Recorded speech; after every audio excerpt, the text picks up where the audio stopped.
Welcome to the Business of Story podcast, where the world's best storytellers from business, Hollywood, and beyond teach you how to use stories to communicate and connect with your customers. The Business of Story is sponsored by ACT, the best-selling customer management software for small business, Oracle Marketing Cloud, enabling businesses to target, engage, convert, analyze, and use marketing technology to deliver a better customer experience. Sixter, helping clients maximize the impact of every single email sent. And by Signal Labs, the real-time cross-media story tracking platform. Here's your host, Park Howell from Park & Co. And today's special Business of Story guest. Hello, everyone. Welcome back to Business of Story. I'm Park Howell, and I'm so happy that you're with us this wonderful 4th of July weekend. Today's show is all about freedom and the stories that we create and we live into within our lives to help create that freedom in our lives. And we have like the perfect guest today, Pam Slim, who comes to us from Mesa, Arizona, around the corner. She was nice enough to come over here to the studio today. And Pam started this career of freedom, I guess, when she wrote the amazing best-selling book, Escape from Cubicle Nation. I know a lot of you have read it out there. It's terrific. And then she has a recent book that I just finished reading myself called Body of Work. And what I love about this is Body of Work, her subtitle, Finding the Thread that ties your story together. She has a tremendous framework within it that we're going to go through and talk about today so that we can all kind of have a better understanding of what our stories are and how we can find that thread to tie the framework together. So I'm so delighted to have Pam with us today. And I think without further ado, let's jump into the show all about freedom. Welcome, Pam. Thanks for having me. I am all about freedom, so I am so happy to speak on this topic.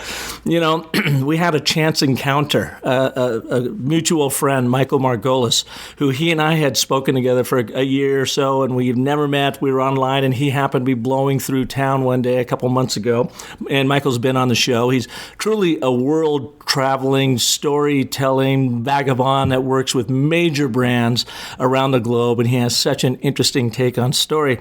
He had mentioned he was coming to town to meet a friend, you, and I said, well, if you have some time when you get in, come on by, and we'll have some coffee, and we'll finally get acquainted. And he showed up with his backpack full of chocolate. We sat outside in the most beautiful spring day here at the courtyard at the Summit Building and got acquainted, and it was so much fun. And then I said, but who, by the way, is this friend that you're hanging with this weekend?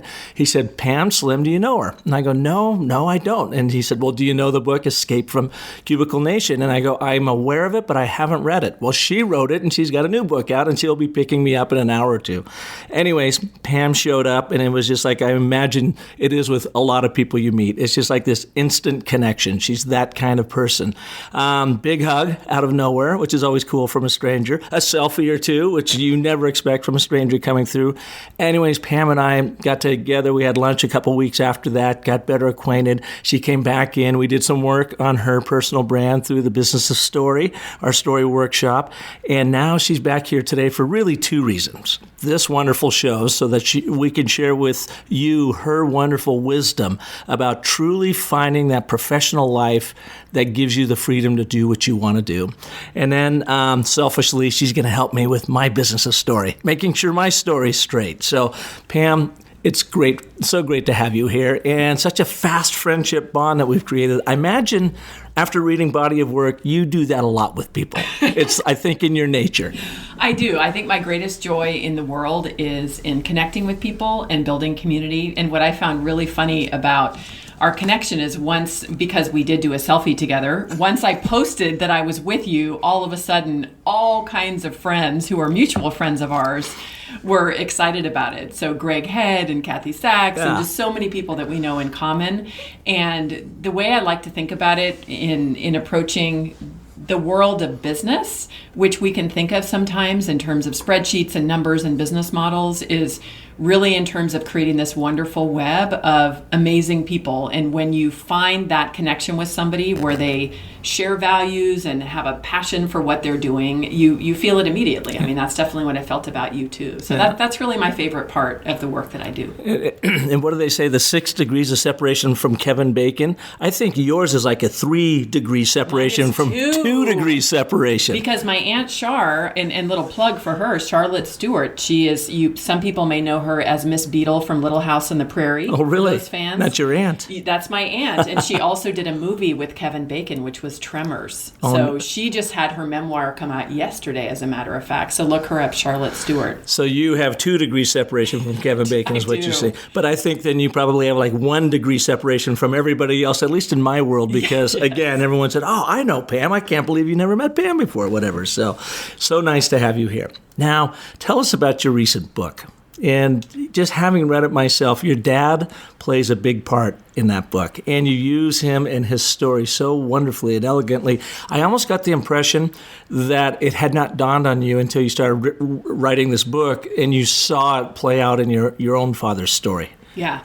So, I've been a career coach. This is actually my 20th year in business. So August 15th will be 20 years since I last was an employee from somebody else. You escaped Cubicle Nation. I escaped Cubicle Nation. I was the director of training and development at Barclays Global Investors in San Francisco. And contrary to what many people think, I actually didn't hate my job at all. I loved it. I loved my cube. So I'm not, by my nature, I'm kind of work mode agnostic in that for some people working in a company is a really great choice. But for me, my true nature, I didn't really realize it when I jumped, but my true nature really is in working for myself. And so doing this work, and I worked, as a consultant 2 companies for 10 years. And then for the last 10 years, I've worked helping people to leave and escape from Cubicle Nation, coaching individuals who, are in a corporate job, who are working on their business plans and helping them to make that bridge, to working for themselves.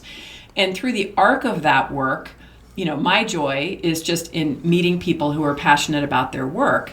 And what I found in working in the startup world is that people were becoming super rigid and frankly judgmental about the only way that you can be truly free and creative is to work for yourself. And really just, absolutely poo-pooing anybody who works for somebody else. I had worked with some people who put in great planned effort in order to go out on their own. And once they did, they realized that their risk tolerance was not such that it made it enjoyable to be constantly worried about how to generate revenue. And a lot of those folks were feeling shame for going back and working for somebody else. And I just thought, that is absurd. We're totally missing the point when we're defining freedom in terms of a work mode. So body of work to me was really a love letter to the creative process, because what I love to do is to create. I love to help people get ideas out of their head and bring them into the world. And that's what I've always done, and that's what excites me. I can't help myself from coaching strangers on planes and anybody. I can't help but do that. It's through creation is where everything happens for me, right? Not just having ideas, but actually building things. And what I wanted to do was to create a framework for a way that we could look at the new world of work, which of course has unpredictability. It also has huge opportunity. There's many more ways now that we can be working, many more ways in which we can be expanding our client bases. I work with people all over the world through the internet for free, right? No, I don't work for free, but I mean, we can work with each other on Skype, right? And so given those opportunities, I wanted a way that we can be thinking about our careers and our work path that gave us a feeling of ownership and freedom and flexibility. So the way that I define body of work for the book and just in general is your body of work is everything you create, you contribute, you affect, and you impact throughout the course of your life.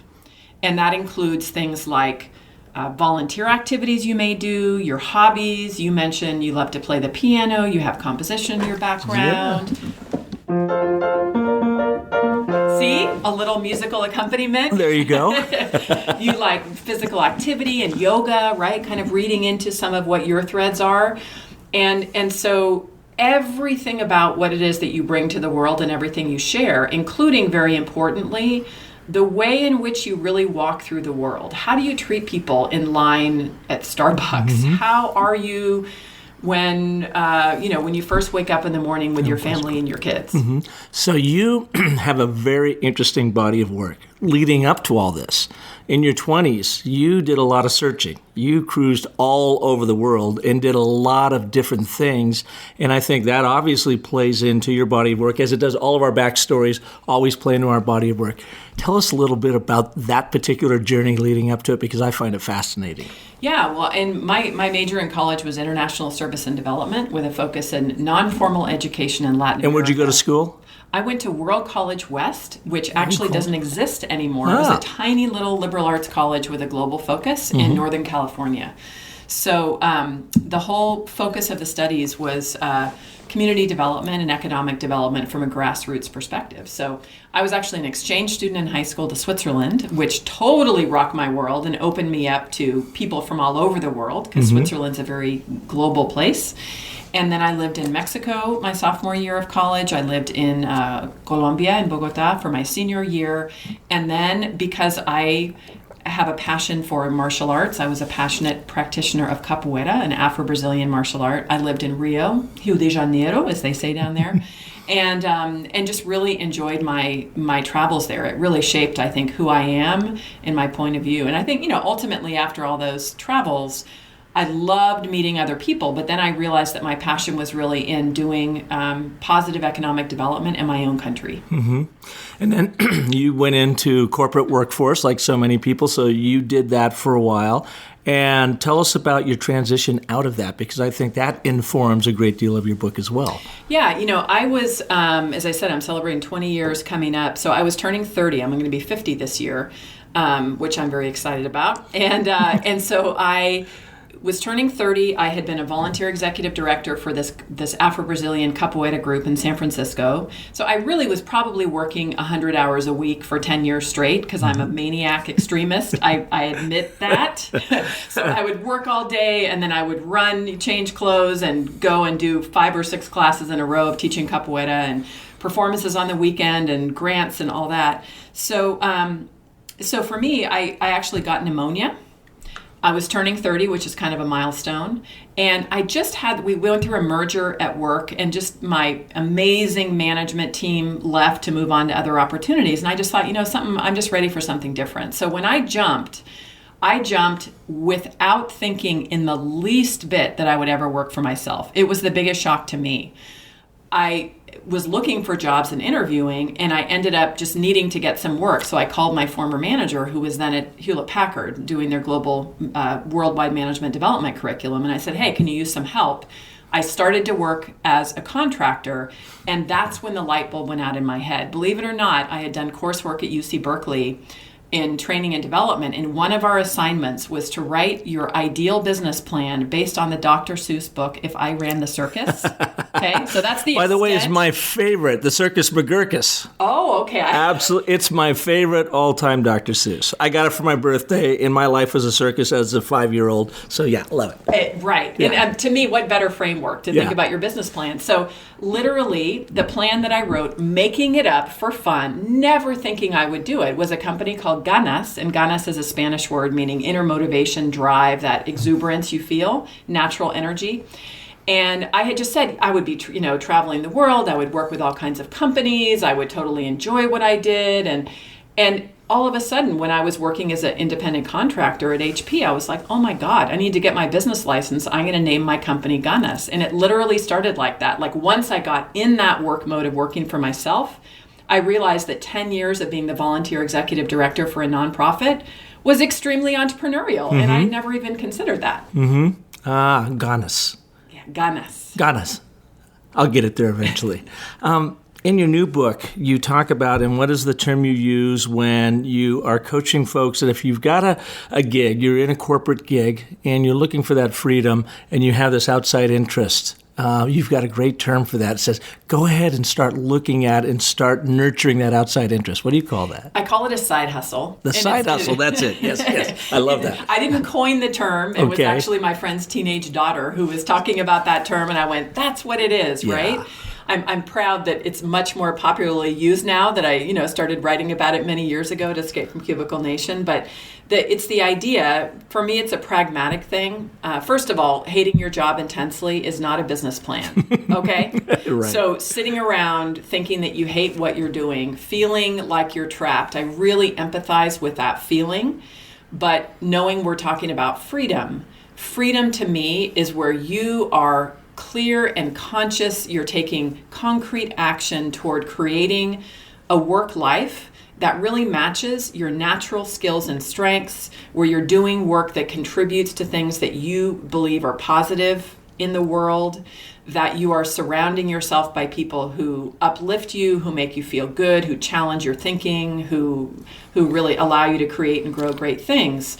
And so, being in that, in that frame of mind, we often think of freedom as just being working for yourself. Mm-hmm. But the best way to try anything, so that even if you're just wanting to try a different kind of career, think about it in terms of the side hustle, where you have slow ways in which you can begin to build up this other thing on the side.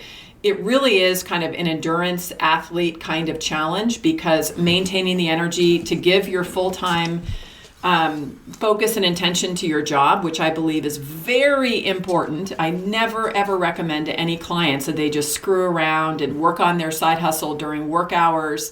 I think how you do one thing is how you do everything, mm-hmm. right? And if you're really miserable where you are, and this, by the way, applies to relationships just as much as it does to jobs, right? Mm-hmm. That where you can act with integrity. You can be in a really bad relationship, right? It's not working. It's not the right fit. Mm-hmm. You do not need to disrespect that person. You can act with integrity, and you can take steps as quickly as possible to leave it while maintaining your values and who you want to be. And I think the same thing is true in a job.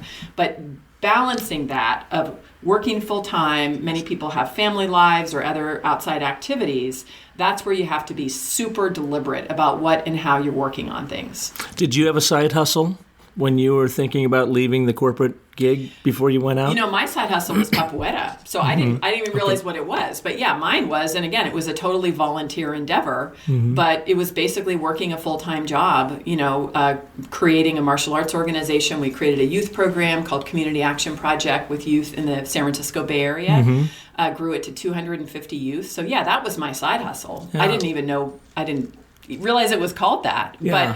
But that was something that gave me so much experience and skills and everything that has been tremendously useful in the work I've done since. Can a side hustle be just a very tiny pivot from where you are?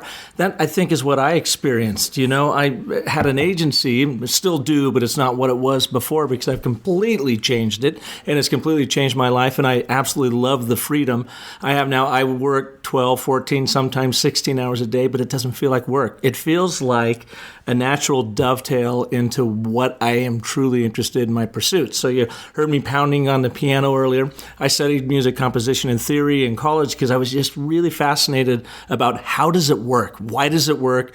What is it that the masters knew that we see in today's music to move us?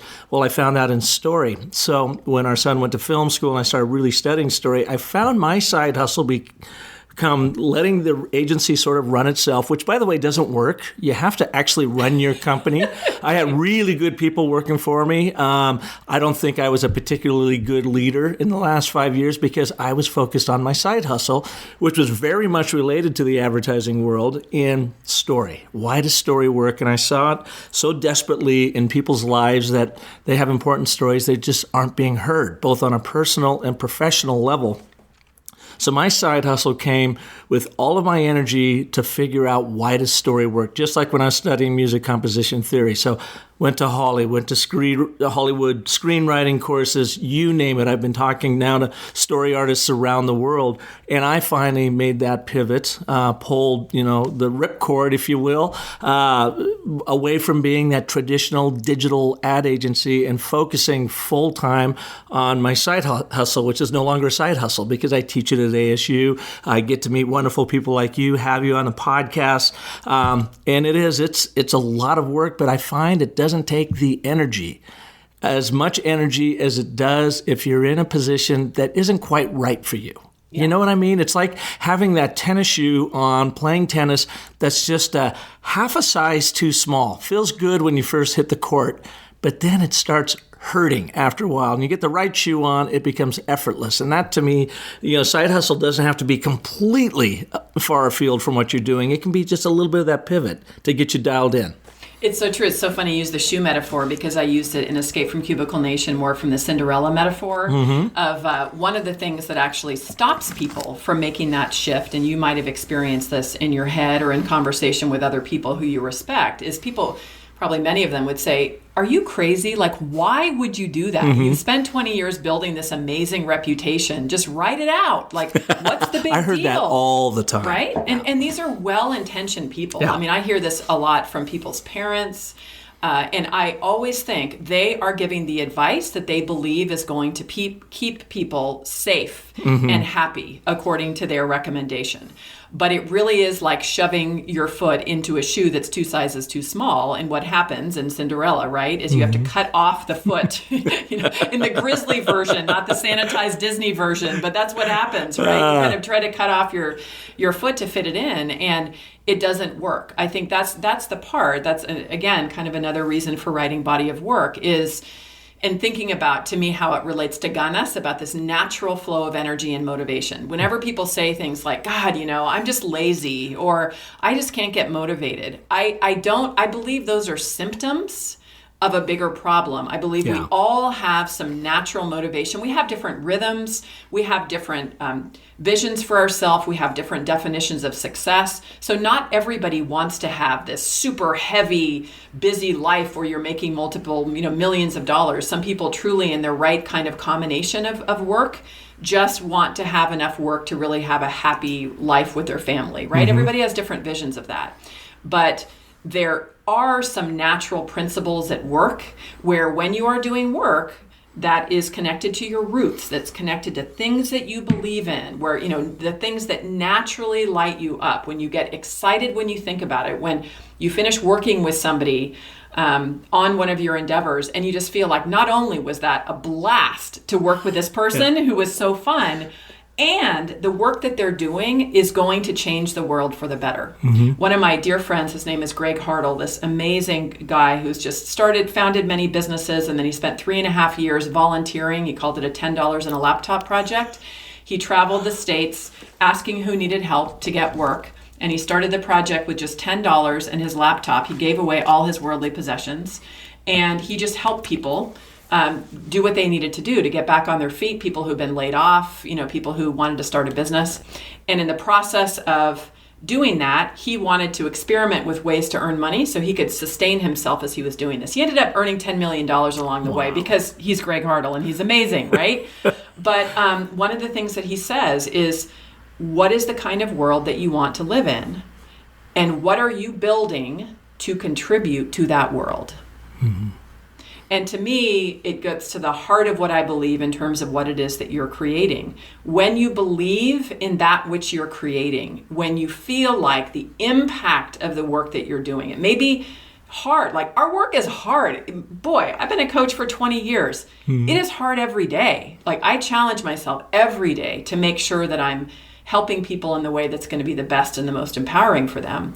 But when you see some connection with your roots, and then when you're using your natural ingredients, as the term I use, right? Your experience, your skills, your background. And one of the things I love about your story so much is it actually makes a big difference. When I was going through your Business of Story workshop focused on my business, it actually gave me great comfort and excitement knowing you had been an ad guy for 20 years. Because many wonderful people know about story and appreciate story structure. And part of what I'm interested in sharing the message of my business is also in attracting business and creating opportunities. And, I'm just moving to a downtown Mesa location now in my business, and I have this whole big vision of what I need to do. I need to be able to tell my story in a way that not only resonates with people, but also moves them to action in terms of participating, investing in the business and all of that. So it's like, when you really begin to leverage your natural skills and strengths and experience with the things you believe in, that's where things like laziness and procrastination, they go away. They evaporate. Yeah. Yeah, they just get it, because those are, I think, as you said earlier, sort of symptoms that we're not happy where we are. When you are really digging it and passionate about something, the laziness goes away. In fact, people say, would you stop? Can you come over here? Okay, 1 second. Let me finish. Yeah, and away you go. One last question before we take a break, and then after the break, when we come back, I'd love for you to take us through the framework of the body of work book. Have you found it that people that are and this kind of goes back to escaping cubicle nation, they've got a good job, maybe they've got the golden handcuffs, they're not really happy, and even the managers within the organization, they may have really great respect for each other and a really great relationship, but are they ever going to really push you to be the best you can be? Because that's not really what a corporation wants you for. This is my take on it totally. They want you to be really, really good, but they don't want you to get so good that you then escape into your own realm. And yet when you do, when you finally take that leap of faith and you get out there, you start being surrounded by people that do nothing but lift you up. It's just the exact opposite. Is that just me, or is that a real thing? I think it's a symptom of how it is that we have cultivated management and leadership within companies that's based on a paradigm that was very relevant for our grandparents and for our parents. It's interesting. I'm just doing a webinar this month for HR.com talking about trends within talent management, and I'm looking forward to pushing. I know I'm probably going to piss some people off a little bit there, but this is an example of people who have been trained to think about loyalty, employee loyalty, being about only wanting to stay with the company, about just being rigorously focused on delivering the objectives that you need to in your job, which makes sense. But the reality is, with the way that the world is so unstable, I've sat across the table from people who were laid off after 20 years in a company, and it's the worst thing in the entire universe. Oh, yeah. Nobody wants to do that, right? My argument is, this is part of where we're in transformation organizationally, is that people when we talk about who is they, it's not all managers. There's some managers who get that. I had those managers at Barclays. They were amazing. They gave me the best personal development and professional development ever. But it's a different way of thinking about what loyalty means. It's a different way of thinking about engagement. And Dan Pink, who, if you haven't had him on your podcast, you need to, right? When he wrote in Drive, what are we motivated by? Autonomy, mastery, and purpose. Those are our true human motivators. So I think if we want to retain incredible talent in companies, we have to rethink what loyalty and development means. Yeah, and that all comes back to our theme today of freedom. People have to have freedom to be who they are and excel in those positions as well as outside.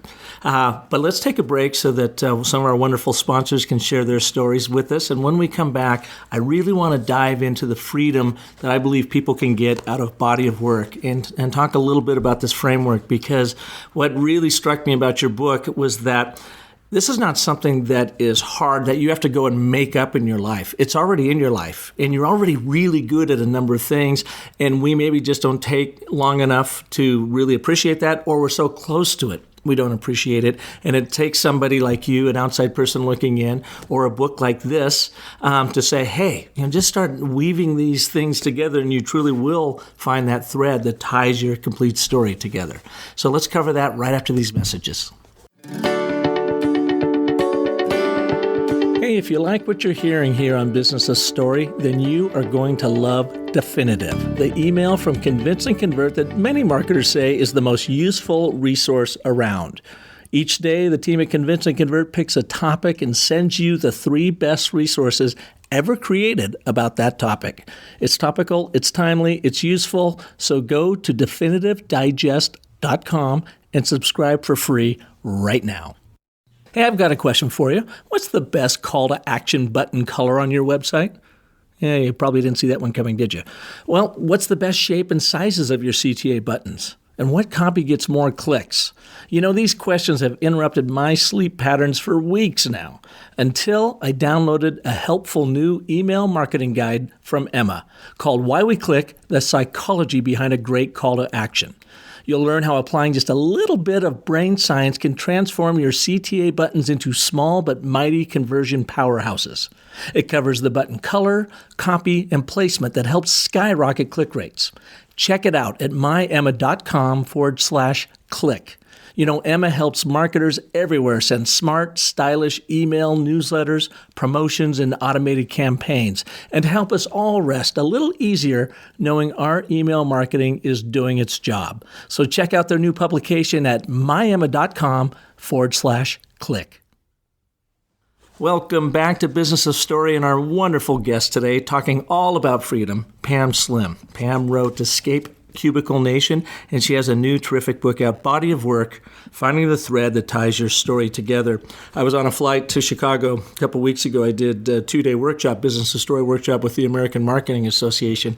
Perfect time to read your book. You'd given it to me like a month earlier over lunch, but I finally escaped in my fuselage there, and I just loved it because it felt, in one hand, a business book to help you kind of get your head around business, but on the other hand, it was very much of an organic personal development, helping you, and me in particular, any of your readers, open our eyes to the roots and the ingredients of the goodness that is already in our lives that maybe we take for granted or we're just simply too close to it. But you give us a really great stepping framework to step through that, to now harness the energy and the power and then our passion that comes around that. So where do you want to begin in the framework?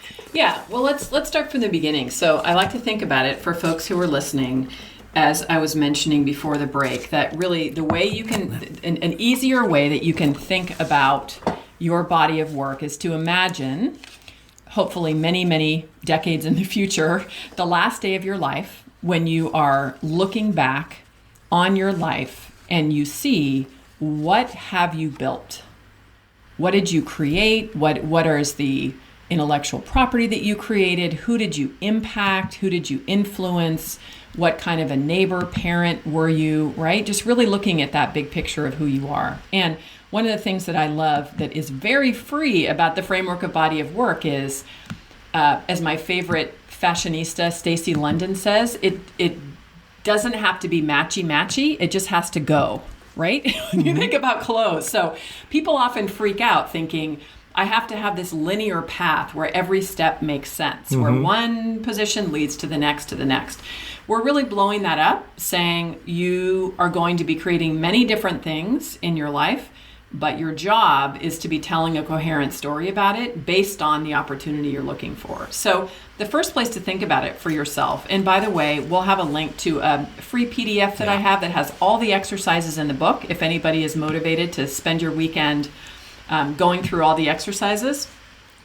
And the starting place is really defining your roots. What are these things that make your fist raise in the air, that you get naturally excited by? What is change you want to see in the world? My friend Todd Henry, who wrote a great book called Die Empty, defines it as, what are you willing to lay your body down for and say, not on my watch, not on my watch on this earth am I going to let this happen anymore. That's where you start to feel that passion, and you want to define your roots, that which is important to you.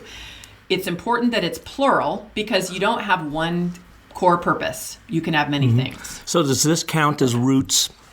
My roots start in Seattle, one of 7 kids, all born within 9 years. So you can imagine, like, woo!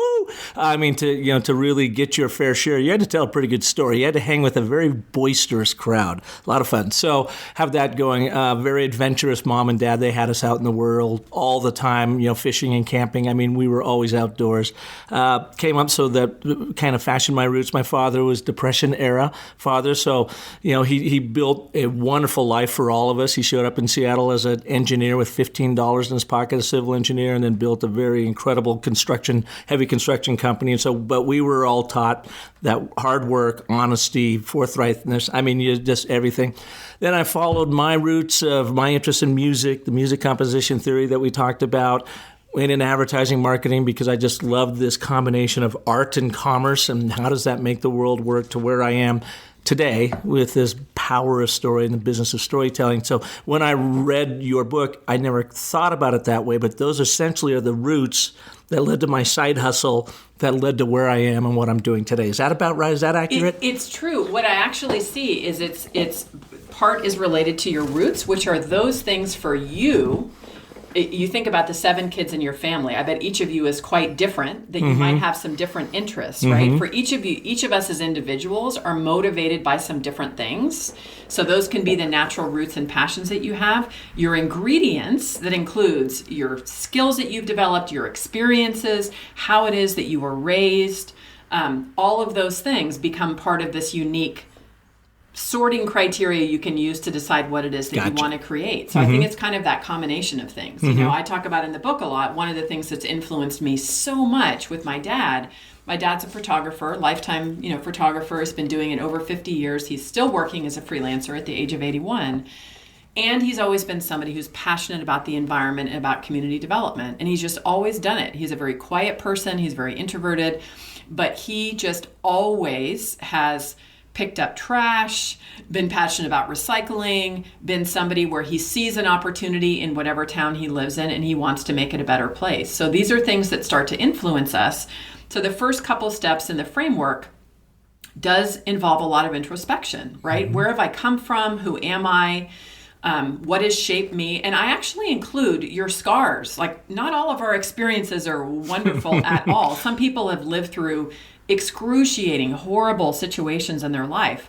And that can be a very valuable ingredient that can give you lots of focus and energy and passion, in some cases for changing things for the better for future people.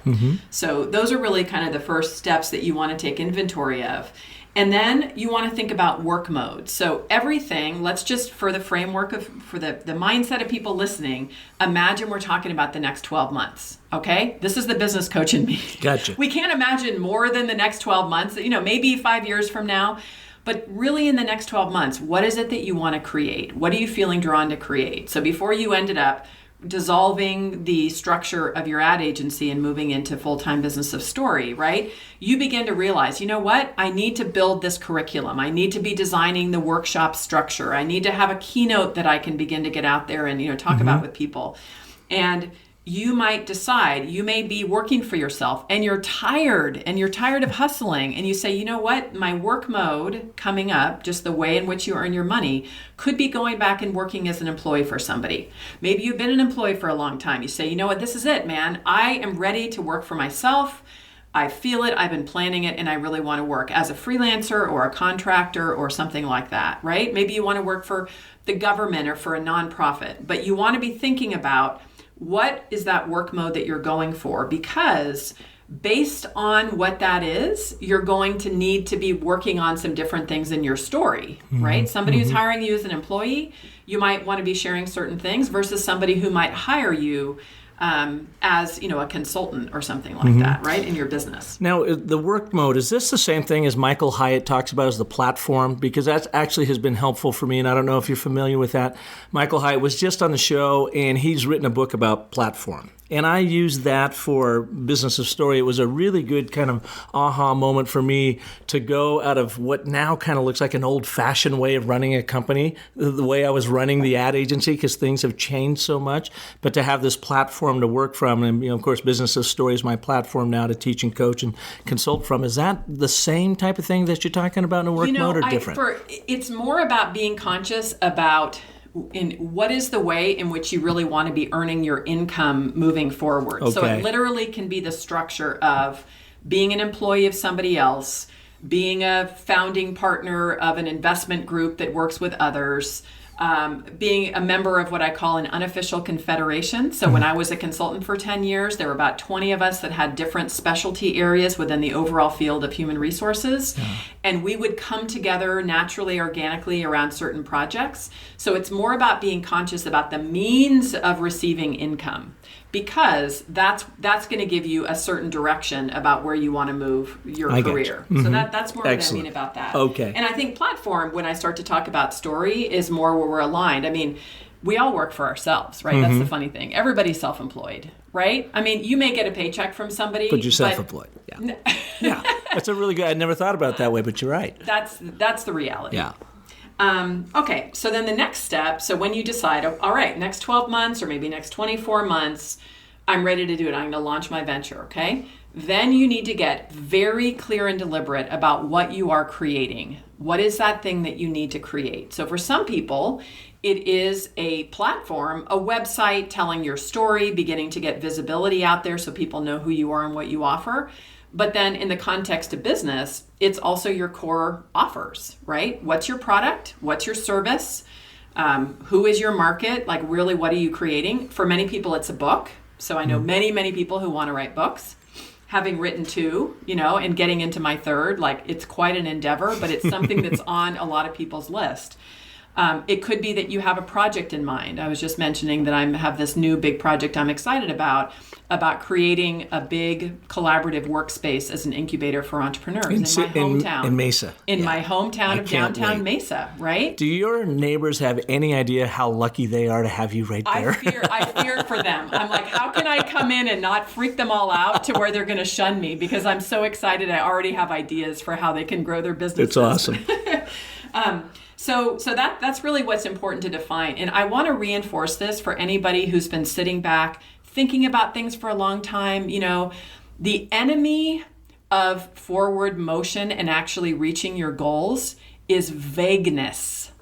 When you think, God, sometime I really want to write a book. At some point, I'm going to quit my job and take my kids and my wife around the world and we're going to travel. At some point, I want to become a consultant. That will kill you, and you will have generalized anxiety around the vagueness of a goal that seems like it's impossible. I can say with certainty, having witnessed it now thousands of times, I have seen amazing stuff happen with people. I have seen people with crazy-ass dreams actually realize them, right? Over and over and over. So I say this with conviction, and I will say authority. I am not just making this up. I can feel it. Yeah, right. I know. I'm with you. Kind of scaring you, like you're. Well, I am kind of pushing back a little. Yeah. But the reason I underline that is, I know what it takes to make real things happen, and it's not enough to say jump and the net will appear and everything will be okay. Live your dream. I believe that is massively irresponsible. You want to get very clear as to exactly what it is that you want to create. Then you get realistic scope about what you need, the resources you need. And I've known people who have taken 3 years to leave their job to start a business, and I've known people who have done it in a week, right? So defining what you want to create is very important. Okay, so we've gone through really the first 4 steps. Define your roots, name your ingredients, choose your work mode, and create and innovate. Or have we touched on create and innovate yet? That's kind of all. Create and innovate is what are you creating that is unique to what your next thing is. Yeah. And to me, the innovation is do it in a way that excites you, that's based on solving the problems that you care about in your roots and using your own unique ingredients in how you do that. Yeah. Pam, it's awesome having you here. You're taking us through this whole thing. I mean, I can feel the freedom in our listeners coming out. I'm hoping they're sitting there. Maybe they're outside. They're having a drink or something. They're laying in the sun. They're mowing the lawn. Who knows? They've got their earbuds in. And this conversation, my hope, is kind of opening things in their minds. The fireworks are literally starting to go off in their minds. Their heart might start pounding a little bit. Mm-hmm. You get that feeling, that rush of like, I could do this. This is really, really cool. And then you get that pit in your stomach, like, what the hell am I thinking? I can't do this. I'm not that person. What will my wife say? What will my friends say? What will I would be crazy to leave this. When I wound down Park & Company, or pivoted, I should say, 55 years old. So I've got 5 years on you. And a lot of people said, why don't you sell it? And I said, because I don't feel like there's anything there to sell. I want to rebuild it. I want to rebuild it in a different way. And people looked at me cross-eyed. Or they looked at me thinking I was cross-eyed. And I felt it. I mean, I really felt it. And I'm like, oh, my God. And I had a lot of sleepless nights thinking, what the hell am I doing? Luckily, I have an amazing wife, coming on 29 years now, and she was always there. And she kept saying, it's about time. It's about time. It's about, you should have done this 5 years ago. It's about, your energy is so much better. She never, ever, and I remember looking at her and say, how can you not wince at what I'm doing? And she's like, it's going to be fantastic. Just keep going. And then a couple months into it, she's like, are you bringing a check home? It's all cool. But it's that surfing that fear, and we all have to do it. And if people think two things, that they're going to go out and blue sky this thing and just do it, and the world's going to take care of itself, and the secret will just automatically deliver you the goods, that doesn't work. You got to be accountable. You got to be authentic. You have to take agency, I think, in that pursuit. But then on the other side of that is, don't let those trolls inside of you. And those lovable villains, I call them, the loved ones that are around you, that say, what the hell are you thinking? What are you doing? Mm-hmm. You have to follow that inner compass. So I think that comes into this chapter that you have here on Surf the Fear. Yeah. I feel like of all the topics that I've really dove into in my work life, fear is a huge one of them. Just from personal and professional, kinds of experiences that I've had. And so there's one thing I know, and this is a very specific belief that I have around fear, and that is that it is a protective force by nature. So it's fear, the chemical is driven at the base of our brain, where there are flashing signals at all times telling us that somebody's going to come kill us and that there's not enough food, right? Lack or attack. That's actually what's kept us as humans alive, despite our biggest attempt to destroy ourselves and the rest of the planet, right? Those messages are there as protective forces. So that is something to me that I believe. And so when I have clients, and every single one of them always goes through fears and doubts, the first thing is really to look at it is, this is something that's a protective force, so that I don't do something foolish, so I can't take care of myself. And the other thing is, what I've learned as a martial artist over 20 years, is that fear also is an extremely valuable piece of our intuition. And a lot of what happens, the reason I chose the specific metaphor of surfing, even though I don't surf, but I love this metaphor of not trying to crush or dampen or get rid of fear, because it's impossible. It's like a gigantic wave. You are never going to overcome it. But you can learn ways in which you can become confident in mitigating that. And I know many, many times I was out in capoeira when I used to be, we call it playing in capoeira, not fighting, but, playing against somebody who was really big and could hurt me and did hurt me sometimes, or in mixed martial arts, being in situations. I remember when I did my black belt test and I had, strong people, like my eyes were closed and they were choking me from every side and I had to fight for my life. I mean, not fun experiences. But I had to learn how to feel that fear, respect it, and kind of harness it in a way that kept me safe. Mm-hmm. And so that, I think, is the thing I want to underline the most when you think about it, is if anybody tells you that, first of all, that you need to get rid of fear before you act, good luck. Because courage is the result of taking action and walking through fear. That is when you feel courage, is when you're through the scary door and on the other side. Mm-hmm. And the other thing is, don't close yourself off. You can hear voices from everywhere. Sometimes people are, giving you advice that's not for your own good, but listen to the parts that might be trying to keep you safe and then disregard the rest. Yeah. Joseph Campbell, one of my favorites, one of my mentors, never met the man, but I loved his work. He talks about the treasure you seek is in the cave you fear to go into. Yeah. So it's just what you had said right there, crossing that threshold, having the guts to get across that threshold and into the other side, and that's where you're really going to find the treasure. Yeah, that's it. And I think, any kind of significant thing that's been created, I think a lot about people, speaking of freedom, people who have been dismantling structures of oppression. I think about, I forget her last name, the little girl Ruby, who was the first African-American girl who integrated the schools in the South. I remember reading a whole story. I think it was the anniversary of that, I think maybe last year. And I was reading the stories about what this little girl endured of people trying to poison her lunch. She had to go sit in a special classroom with her teacher because there were people that actively were putting poison in her lunch. She was spit upon by people as she was walking into school. She was called every kind of name you can imagine. This is a 6-year-old child. My kids are 8 and 11. And I just really sunk into that realization as we start to look at significant change that we want to make, right? Freedom that we want to feel, liberation, equality, justice. These are things that are all important to me. If you look at people who have been in the forefront of creating those structures and actually walking through what needs to get done to change some of those things, like this little girl and like her parents, as a parent, I thought, wow, what would that be like to be putting your child in that situation?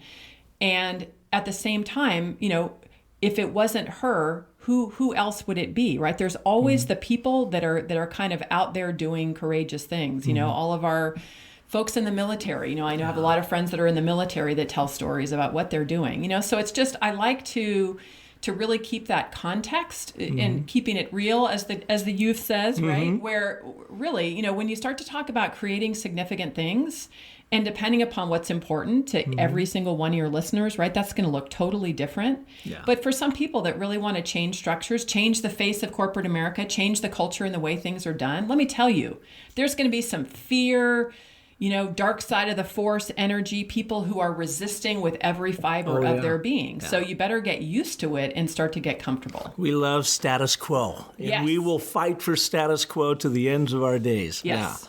So it's the people that are listening to this podcast that are want to fight out of that, challenge that status quo and move forward. So that's why I just love today's show, all about the freedom to do that. All right, we're surfing the fear. We know it's there. It's unavoidable. Use it, to our advantage. Yes. What's next? Collaborate. So I always say to all my friends, clients, neighbors, anybody who will listen, we all need each other. As a fundamental principle, we like to think of, especially for folks that are from the U.S., right? It's like we're independent. Yeah. We pull ourselves up. We're the Marlboro man. Right. Are you kidding me? Yeah. Right. We do everything ourselves. And, self-determination is great. It's a very critical ingredient. However, I have never, in all of my years of meeting many accomplished, rich, famous, incredible people and your average everyday person, nobody ever does everything on their own, right? We really all need each other. Without a doubt, yeah. Yeah.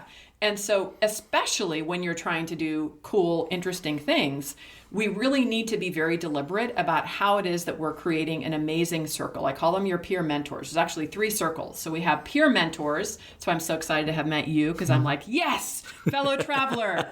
We're all here to help change the face of the world as we know it, right? So it's like we have you kind of have your peer circle of people who are out there doing the work. You have your technical mentors, and those are very deliberate people you choose that have specific knowledge or information to help you do what you want to do. And then there is your High Council of Jedi Knights. As a big Star Wars fan, to me, my dream is imagining being able to go into some circular room where there's a council of people who are Jedi Masters, where I have my biggest, deepest dilemmas, right? Those moments where you need people who will give you advice that you can trust and respect. And I have, like you, I have some people who are not living.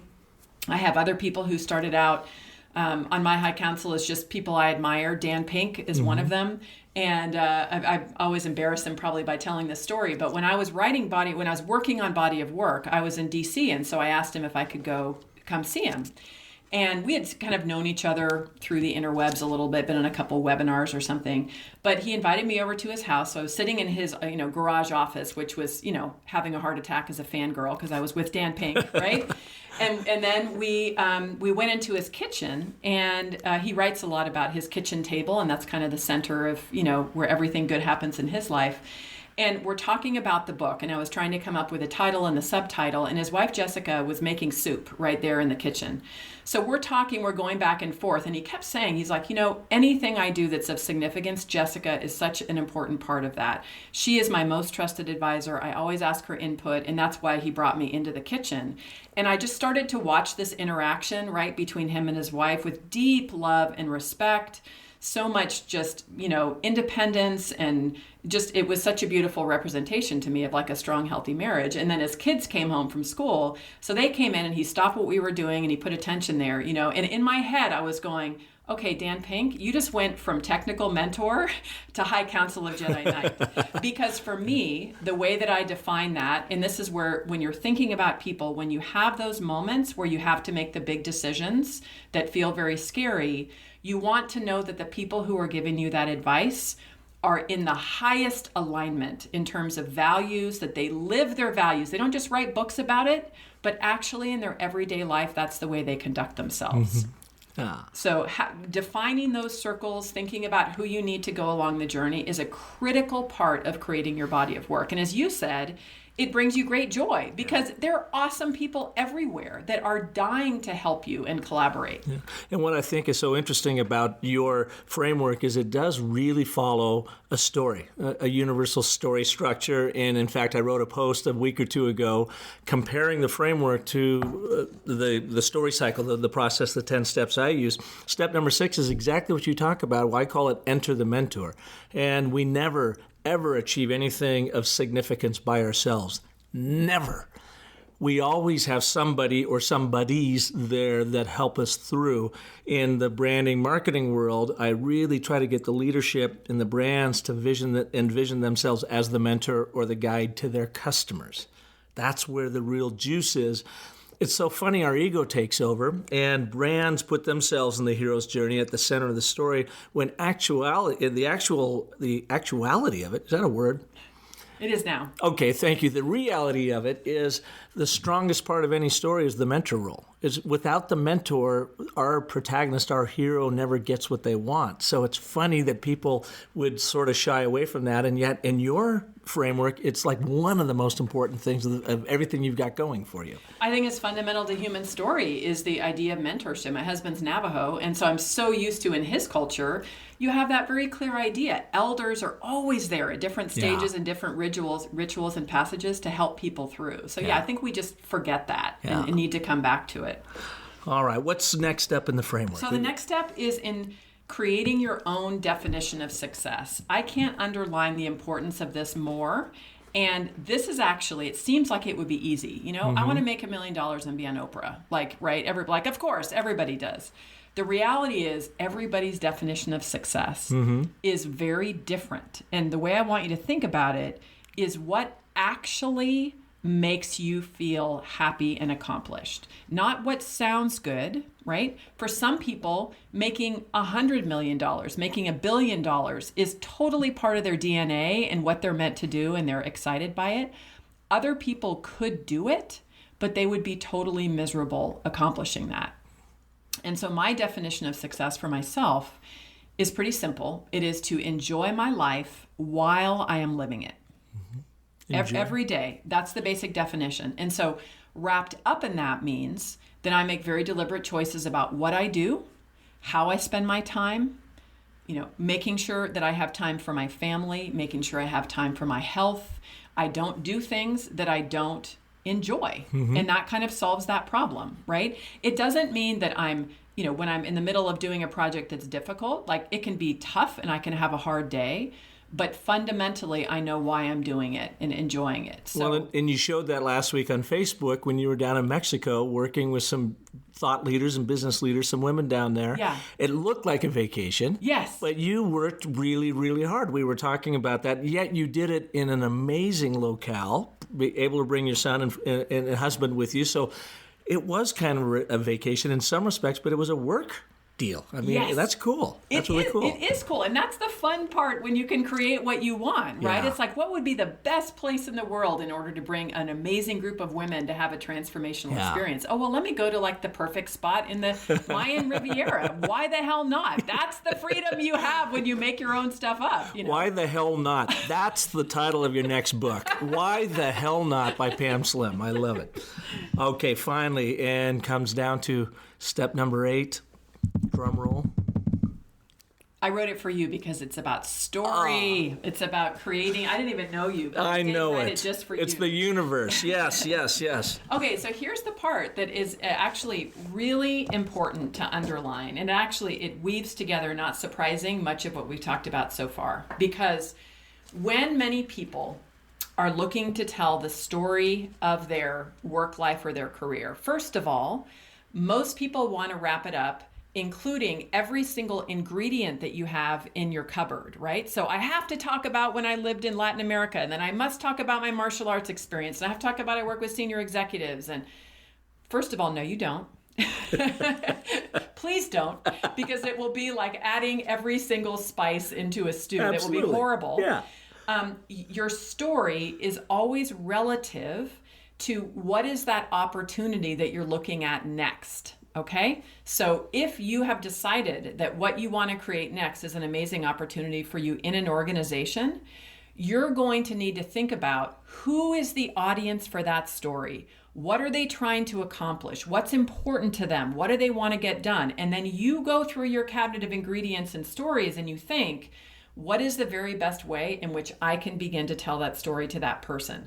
And the funny thing is, when there's resonance with a story, it's because the person receiving the story is actually hearing themselves and they're feeling like their problems are solved. My greatest joy, and I still get this even though Escape from Cubicle Nation still came out in 2009, but I get emails from people saying, oh my God, Pam, I feel like you wrote this book just for me. Mm-hmm. To which I always respond, I did. Mm-hmm. Exactly. But the resonance is because that story is told for a very specific audience. Okay? Yeah. So there are ways that we can start to look. I mean, we do have a need in our LinkedIn profile summary, right? Sometimes for our about page on our website, it is important to be summarizing some of the skills and strengths that you have, right?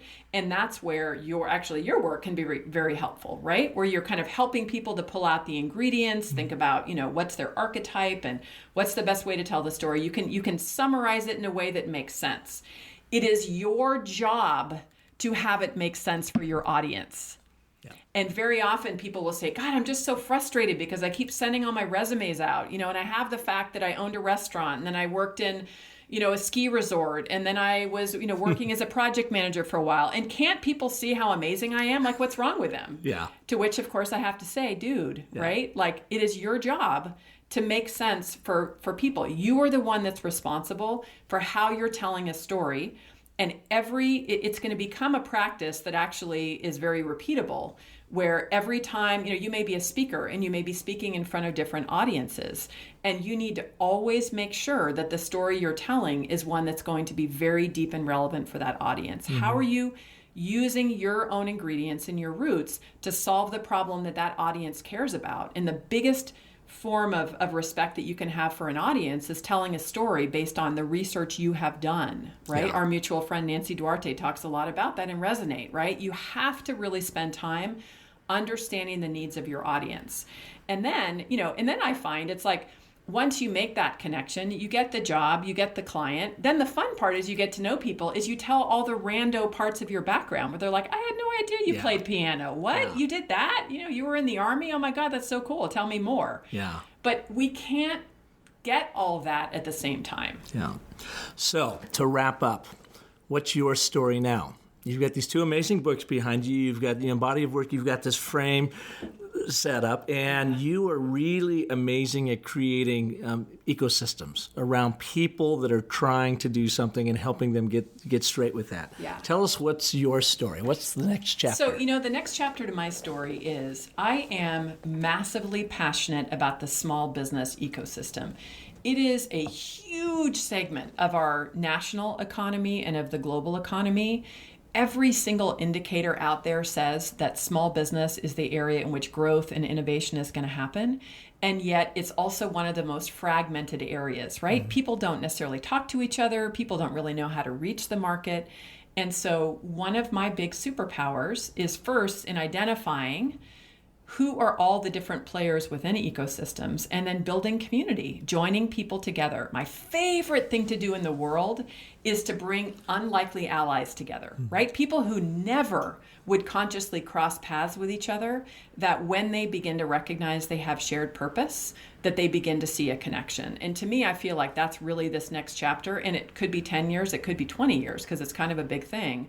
But I want to create in a microcosm in downtown Mesa, Arizona, right? Sleepy little town. I want to create a microcosm where our local small business ecosystem really gets to know each other so we can help each other to grow. And then the lessons from that little incubator, I want to be sharing in other places, bringing people from across the world into that little space, sharing the messages virtually, because I think that is the key for us to have overall economic well-being, is where we really nurture that sector. And I love that sector. I'm passionate about it. And where I could spend my energy in other places, I think that's the place I'm meant to be. And if you're in that sector out there, the small business sector, read Body of Work. And what you basically have given us, Pam, is your recipe book of not only how it's worked for you over these years, but how you've helped literally thousands of people following the same process, and now you are applying it to your own life. So I can't thank you enough for coming in today to Business of Story. And, I'm really selfish because after this, you're getting to work on my body of work here at Business of Story. I can't wait. Yay, I can't wait too. We're going to spread it all over the world. And thank you all for listening in this special Freedom Edition of Business of Story over the 4th of July weekend. I hope you are enjoying your weekend. If you're listening to this after the fact, great. Listen to it again, because really it's all about that American experience of going out and being that independent soul, but surrounding yourself with the mentors, believing in yourself, bringing to the front your ingredients, the roots, and really have an impact, that kind of impact that you are meant to have in this world, and live into that freedom and in that enjoyment. And I love your idea of what you're about is enjoy every day of your life. And isn't that ultimately what it comes down to? Even if you're spending 12 or 16 hours a day doing it, you're probably really enjoying it. So thank you for being here, Pam. Thanks for having me. Yeah, and thank you all for listening to this edition of Business of Story. As I always request, please go to iTunes. If you get a chance, let us know what you think of the show. Share it with your world, because my job is to find amazing story artists like Pam that can help us all have a better understanding of who we are, what we're about, and how to really reignite that one true superpower we all have within us, and that's the power of story. And of course, you can go to businessofstory.com. I have a ton of free resources for you there. I also have a pretty amazing DIY brand story crafting and telling workbook for you to download and start applying immediately to your line of work. So thank you again for listening to this edition of Business of Story, and have a wonderful 4th of July weekend. Freedom on!